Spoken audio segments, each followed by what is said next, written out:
Above him, the growl of a fighter plane closing in. Below him, shapes gliding just beneath the surface, patient, circling, waiting for one wrong move. 8 days adrift on a life raft in the middle of the Pacific, and now the bullets are coming from the sky while the sharks wait in the water. This isn't a movie script. This happened in the summer of 1943 to a washed-up Olympic runner nobody expected to survive the war, let alone what came after it. By the end of this video, you'll know how one man walked away from a plane crash, 47 days lost at sea, and 2 years inside some of the most brutal prison camps of the Pacific War, only to come home and face an enemy that didn't wear a uniform. This is the true story of Louis Zamperini, Olympic runner, bombardier, prisoner, survivor, and the war he kept fighting long after it ended. Before he was a soldier, before he was a prisoner, Louis Zamperini was just a problem. A scrawny Italian kid in Torrance, California, stealing pies off windowsills, getting hauled home by the police so often the neighbors started placing bets on how long he'd last. Nobody looked at this kid and saw a hero, but his older brother saw something else. He saw the way Louis ran from trouble, fast, relentless, like his legs had something to prove. So he pushed him onto a track team, and almost overnight, the terror of Torrance became something else entirely. By his senior year of high school, Zamperini was setting national records in the mile, records that stood for decades. And in 1936, at just 19 years old, he made the impossible real. He qualified for the Olympic Games in Berlin. This wasn't just any Olympics. This was Hitler's Germany, a nation putting on a show for the world while quietly building toward war. And in the 5,000 meters, Zamperini didn't win. He finished 8th. But he did something that made the entire stadium take notice. His final lap clocked in at 56 seconds, the fastest anyone ran that day. Fast enough that, as the story goes, Adolf Hitler himself asked to shake his hand. Louis Zamperini went home from Berlin with a new nickname, the Torrance Tornado, and a target on the 1940 Olympics in Tokyo. He had no idea that the next time he crossed the Pacific, it wouldn't be for a race. He had no idea that the next time he crossed the Pacific, it wouldn't be for his life. Then the world changed. Then Pearl Harbor was bombed, and just like that, the 1940 Olympics were canceled, along with every plan Louis Zamperini had for his life. In November of 1941, he traded his running shoes for a uniform, joining the Army Air Corps. He trained as a bombardier, the man responsible for aiming and releasing the bombs, lying flat in the nose of the aircraft, completely exposed, while everyone else had at least some steel around them. It was, by most accounts, one of the most dangerous jobs in the entire war.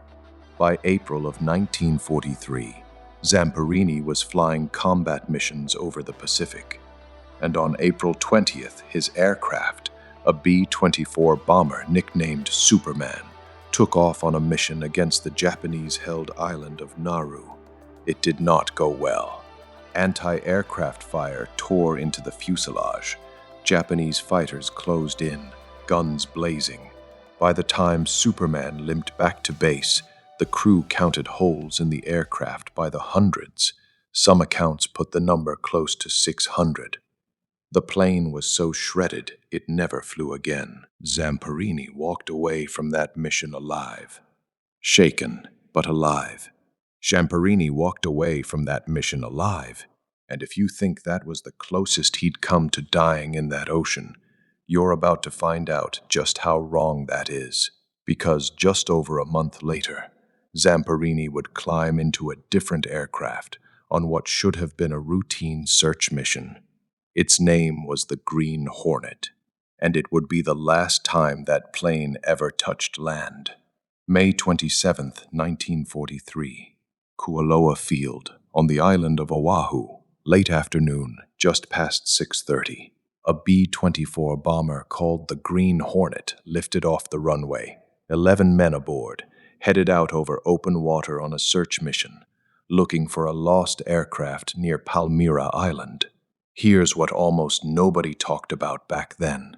The Green Hornet was already known among the men as a bad plane, mechanically unreliable, the kind of aircraft crews joked about, nervously, because nobody wanted to be the one flying it when something finally gave out. That day, something gave out. The clouds dropped low over the search area, down to around 1,000 feet, forcing the aircraft to descend to just 800 feet to keep any kind of visibility on the water below. And then the number 1 engine failed. In the chaos that followed, the crew made a fatal mistake. They feathered the wrong engine, shutting down the number 2 as well. Now, the Green Hornet was running on half its power, at a dangerously low altitude, over open ocean. The aircraft banked hard to the left, and it went down. 11 men aboard. 8 of them never made it out of that wreckage. Only 3 men surfaced in the churning water where a bomber used to be. The pilot, Russell Phillips, the tail gunner, Francis McNamara, and the bombardier, Louis Zamperini. 3 men. 3 men, 2 rafts, and an ocean that stretched in every direction with absolutely nothing on it. Their fight for survival hadn't started with the crash. It was only just beginning. 3 men, 2 life rafts tied together. No real food, no fresh water, nothing but ocean in every direction, as far as the eye could see. This is where the story stops sounding like history and starts sounding like something out of a nightmare. The sun was merciless, skin blistered and cracked under the heat, then stung raw with salt water. Thirst became the only thought that mattered. They caught rainwater when it came. They caught birds when they landed on the raft, tearing into them raw. They caught fish with their bare hands. They created one escaping whatever it took to see one more sunrise. And then there were the sharks. They circled constantly, bumping the bottom of the raft, testing it, waiting.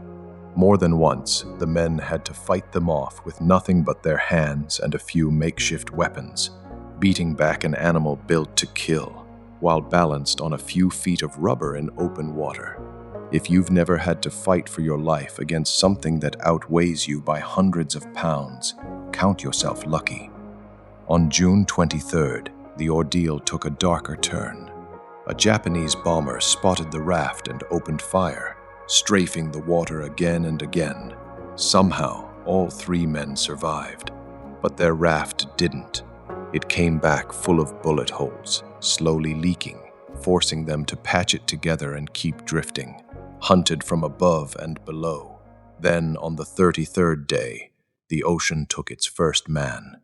Francis McNamara died adrift and was buried at sea by the 2 friends he left behind. Phillips and Zamperini kept drifting. 14 more days were still ahead of them, and what waited at the end of that raft ride wasn't rescued. It was captured. 47 days. That's how long Phillips and Zamperini drifted before they saw land, or rather, before land found them. A Japanese fishing boat spotted the raft and pulled the 2 survivors aboard. For a moment, they must have felt something close to relief. That relief didn't last long. They weren't rescued. They were captured. The Japanese sailors took them to the Marshall Islands, to a small outpost called Maloelap, where they were held for 2 days before being transferred again, this time to Kwajalein Atoll. Zamperini would later describe Kwajalein in his own words: starvation rations, filthy cramped cells, and something far worse, experimental injections administered by camp doctors, the purpose of which was never explained to the prisoners. 43 days. That's how long they were held at Kwajalein before being moved again, deeper into Japanese custody. If you're finding this story as unbelievable as I did researching it, do me a favor and drop a comment below. I want to know which part of Louis Zamperini's story is hitting you the hardest so far. And if you haven't already, hit that like button. It genuinely helps this channel keep telling these stories, because what came next for Zamperini wasn't just captivity. It was about to become personal. Waiting for him in the prison camps of mainland Japan was a guard who would make it his mission, his obsession, to break Louis Zamperini completely. The men called him the Bird. His real name was Mutsuhiro Watanabe. But the prisoners never called him that. They called him the Bird. And the moment you heard that name inside the camp, you knew to brace yourself. Zamperini and Phillips were moved through a chain of prison camps. First Ofuna, then Omori, then finally Naoetsu, further north. And at almost every stop, Watanabe found a way to be there. Zamperini and Phillips were moved through a chain of prison camps. Historians still aren't entirely sure why he fixated on Zamperini specifically. Maybe it was the Olympic fame. Maybe it was the fact that Zamperini refused to break the way Watanabe wanted him to. Whatever the reason, the Bird made it personal. The abuse was constant. Beatings with fists, with rods, with a steel-buckled belt. In his own sworn statement after the war, Zamperini described one incident where Watanabe beat 10 officers, roughly 4 times each, one after another, for no offense beyond existing in his presence. Forced labor, starvation rations, guards who treated cruelty like a hobby. By the time he was captured, Zamperini's weight had collapsed to somewhere near 65 pounds. A body that once ran the fastest Olympic lap in the field, reduced to skin stretched over bone. And still, he survived it. Camp after camp, beating after beating, day after day. On September 5th, 1945, it finally ended. Japan surrendered. The gates opened. Louis Zamperini walked out of Naoetsu a free man after more than 2 years as a prisoner of war. You'd think that would be the end of the story. The hero comes home, the war is over, and everyone lives happily ever after. But for Louis Zamperini, coming home wasn't the finish line. It was the start of a different kind of war, one fought entirely inside his own mind. Louis Zamperini came home to a hero's welcome. Parades, headlines, a nation that wanted its Olympic runner back, safe and smiling. Parades, but the man who stepped off that ship in San Francisco on October 2nd, 1945, wasn't the same man who'd left for Berlin 9 years earlier. At night, Watanabe followed him home, not literally, but in dreams so vivid they might as well have been real. At night, Watanabe strengthened versions. Zamperini later said Watanabe was after him in his sleep, night after night, the beatings replaying over and over in his mind, long after his body had healed. He drank to make it stop. Heavy, constant drinking, anything to quiet the nightmares for a few hours. And then came the night that changed everything. Deep in a nightmare, Zamperini woke up to find his hands wrapped around his wife's throat. He wasn't fighting his wife. In his mind, he was still fighting Watanabe. That moment terrified him more than the war ever had. A man who'd survived a plane crash, 47 days adrift, and 2 years of torture, nearly destroyed by a war that never officially ended for him. In 1949, everything changed again. Zamperini attended a religious revival and experienced what he later described as a complete turning point. "I was through getting drunk," he said of that moment. The nightmares of Watanabe, he claimed, never came back. Louis Zamperini spent the rest of his life talking about forgiveness, even, remarkably, forgiving the men who tortured him. He lived to be 97 years old, Proof that survival isn't just about staying alive through the worst of it. It's about finding a way to live after. Louis Zamperini's story is proof that the human mind can survive almost anything the world throws at it. But surviving isn't always about a single moment of danger.